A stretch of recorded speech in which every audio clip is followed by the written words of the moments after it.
Hello again, vinyl community and other record junkies. Last weekend we went down south to Cromwell and Queenstown for the weekend, it being a long weekend, and wasn't just going down to visit the mother-in-law, just to catch up with her, take the new car for a drive, see how it performed on a longer trip, and of course me thinking I would chase up some records while I was down there. Did a bit of an internet search, didn't come up with any record shops in the area. There are three reasonable sized towns, well, Queenstown's nearly a city nowadays, being Cromwell, Alexandra and Queenstown in the southern part of New Zealand, South Island. It's called the Mackenzie Country, Mid-Otago, South Otago. Anyway, so it wasn't looking too promising. So before I left on Friday, anyway, arriving in the mail on Friday afternoon was this beastie here, Cosmic Machine. This is a compilation that someone had flashed across the Facebook page a few weeks earlier, and it looked very interesting to me.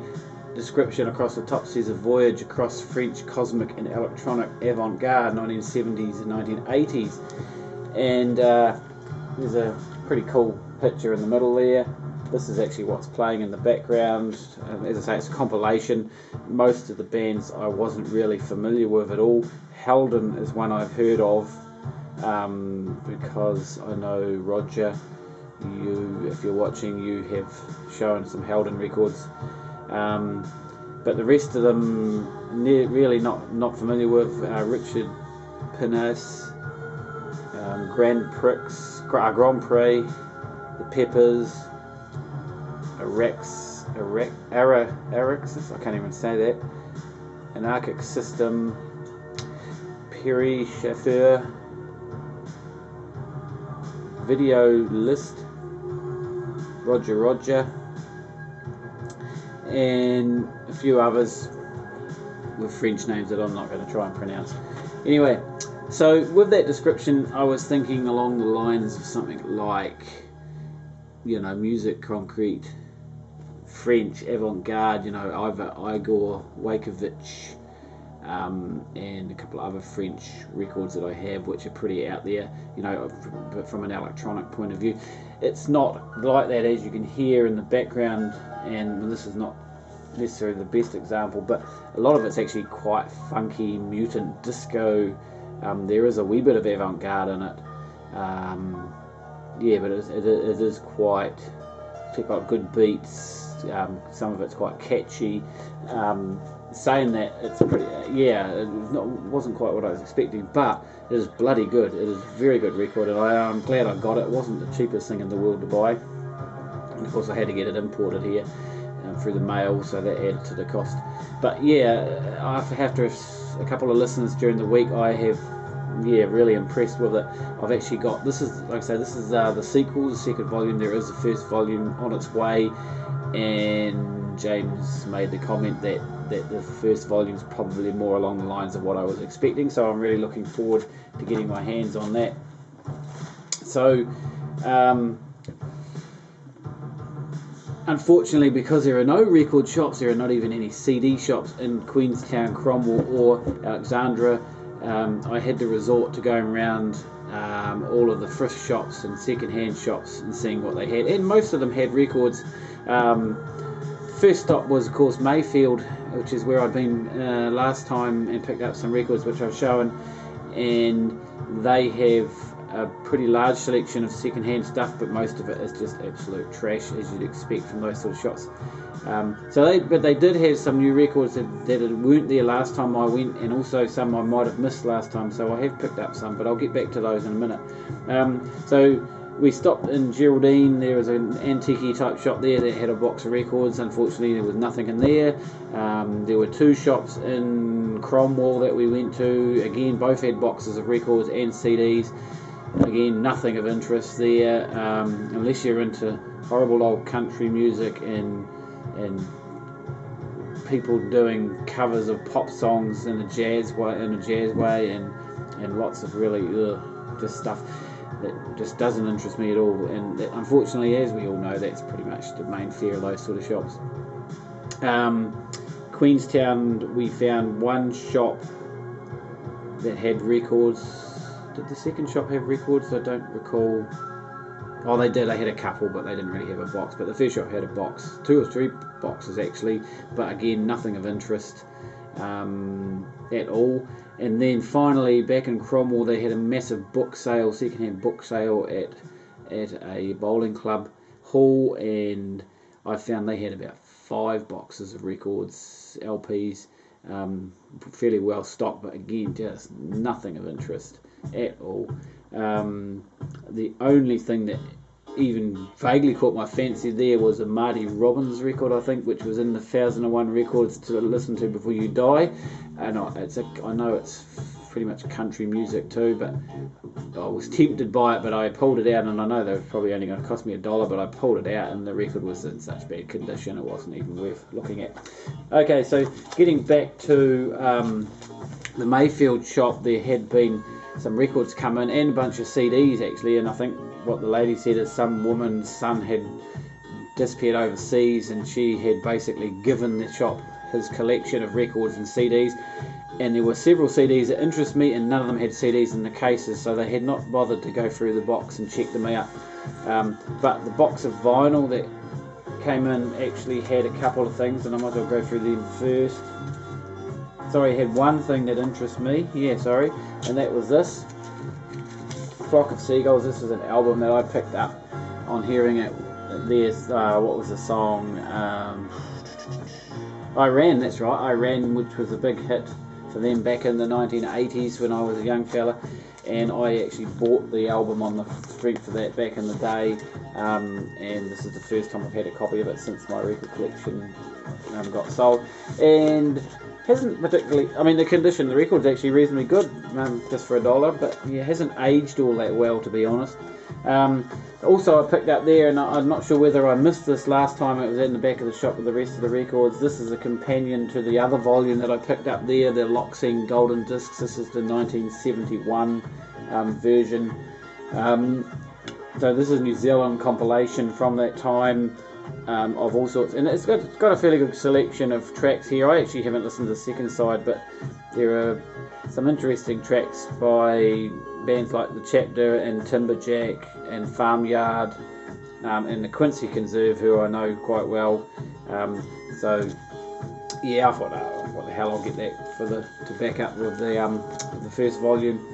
And also in the back of the shop, and I'm not sure whether I'd seen this there last time, I picked this up. Now, the reason I actually, maybe I did see it last time and didn't think about it, but this time I decided to grab it because I'd recently been to a concert here in Christchurch by Tammy Nielsen as part of the Blues and Jazz Festival, and she played not her normal set of country, kind of modern country stuff that she does, which she is a fantastic singer and she does a fantastic job of her own music.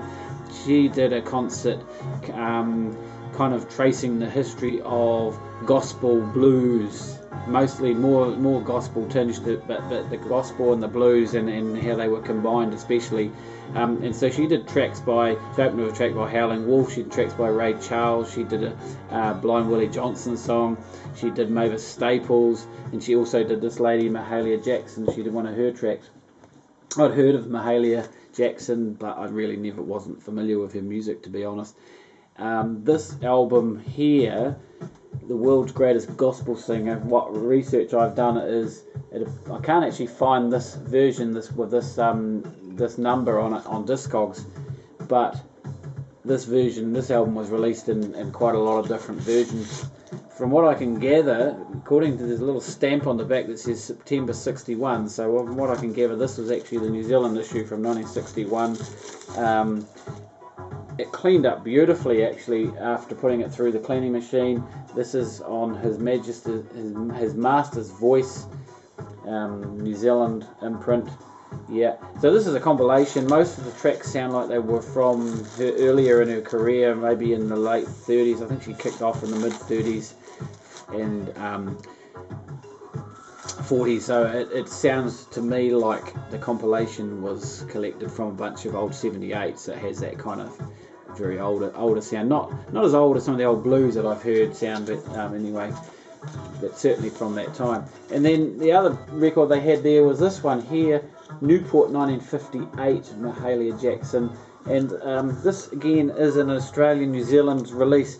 So I had a look on the internet and found the KLP 737 number, which is actually the Australian, is regarded to be the Australian issue.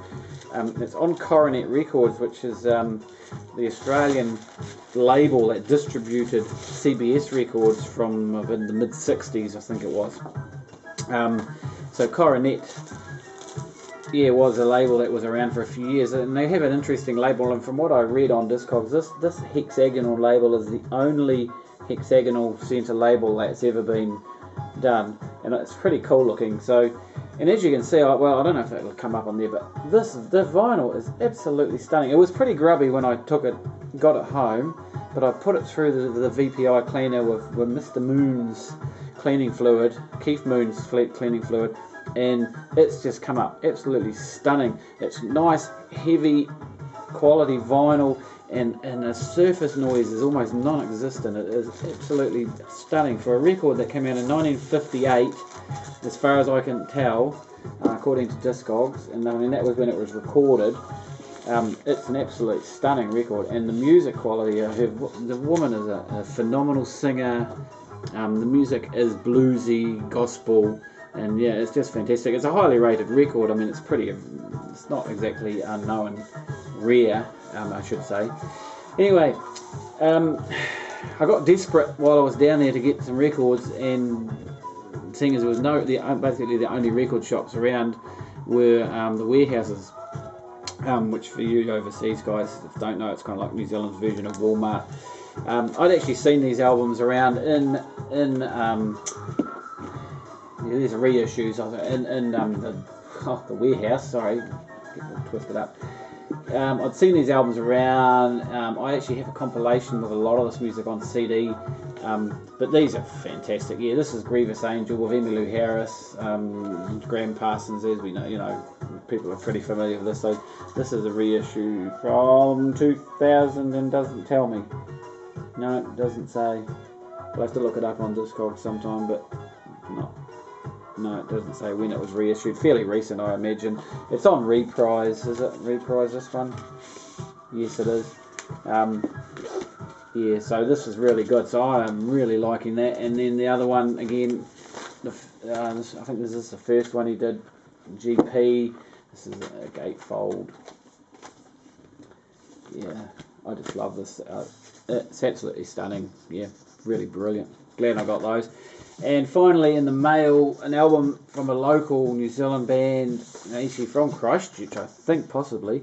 This was their debut album, which was reissued just last couple of weeks ago. And actually, well, the 23rd of May, I think it was. It took a wee while to get to me. It took them a while to actually send it, and then another week for it to get here for some strange reason.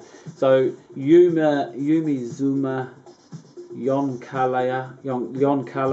This is, it's not really the thing I normally listen to that much, to be honest. It's pop music. It's very dreamy pop music with female vocals. Good record, and it's probably limited edition, so it actually is good to have it for my New Zealand collection. So that's the lot of my collecting adventures over the last week and last weekend. Like I say, pretty disappointing that Queenstown, especially. I know they did have a record and CD shop. Well, a CD shop certainly. When I was down there quite some time ago, I bought a couple of CDs. That was a few years ago, but from what I can gather, the shop shut around about 5 years ago, and they haven't bothered. No one else has bothered reopening for a town. For a big town like that has so many tourists, I guess they don't have really enough marketing for a record shop. It's quite surprising, to be honest. There'll certainly be plenty of people who must buy music. I mean, there's plenty of people who live around the area. So, yeah, a bit of a shame. So if you ever go record hunting in the South Island, keep well away from Queenstown and those areas. Be best to go to Dunedin. Dunedin's got more record shops than Christchurch, actually. So, Yeah. Anyway, that's me for another week. I still got some more records in the mail coming, so we'll probably do another video once they all arrive. Thank you.